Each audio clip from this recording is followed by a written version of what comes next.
একসময় ব্যালন ডি'র মানেই ছিল লিওনেল মেসি আর ক্রিস্টিয়ানো রোনালদোর রাজত্ব। গেল কয়েক বছরে সেই ধারা ভেঙেছে।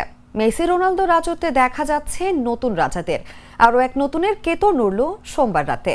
ব্যালন ডি'র জিতলেন 28 বছর বয়সী ফরাসি ফুটবলার ওসমান দেমবেলে। প্রথমবারের মতো বর্ষসেরা ফুটবলারের পুরস্কার জিতলেন দেমবেলে। ষষ্ঠ ফরাসি ফুটবলার হিসেবে এই কীর্তি গড়েছেন পিএসজি ফরওয়ার্ড। তার আগে ফ্রান্সের Raymond Kopa, Michel Platini, Jean Pierre Papin, Zinedine Zidane ও করিম বেনজেমা জিতেছেন এই পুরস্কার। আলোচনা বেশি ছিল লামিনে ইয়ামাল আর উসমান দেমবেলেকে নিয়ে। লড়াইটাও দুজনের মাঝেই হয়েছে বেশি, যেখানে ইয়ামালকে হারিয়ে ব্যালন ডি'র জিতেছেন দেমবেলে। প্যারিসে সোমবার রাতে জমকালো অনুষ্ঠানে দেমবেলের হাতে তুলে দেওয়া হয় ফরাসি সাময়িকী ফ্রান্স ফুটবলের পুরস্কার ব্যালন ডি'র।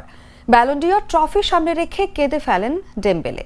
এদিকে নারীদের বিভাগে হ্যাট্রিক ব্যালন ডি'র জিতেছেন বার্সেলোনার স্প্যানিশ মিডফিল্ডার আইতানা বোনমাতি। মেয়েদের ফুটবলে টানা 3বার তো নয়ই, আর কেউ বোনমাতির মতো 3বার ব্যালন ডি'র জেতেনি।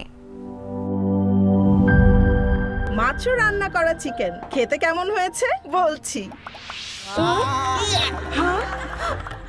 চিকেন রান্নায় কি আসছে কান্না? একই মশলায় আর কতদিন? এই নিন প্রাণ মুরগির মাংসের মশলা। বাছাই করা উপাদানের সঠিক মিশ্রণে প্রস্তুত হয় প্রাণ মুরগির মাংসের মশলা। তাই মুরগির মাংসের টেস্ট হবে বেস্ট। প্রাণ মুরগির মাংসের মশলা, মুরগির মাংসের টেস্ট হবে বেস্ট। শেফ রেকমেন্ডেড মশলা।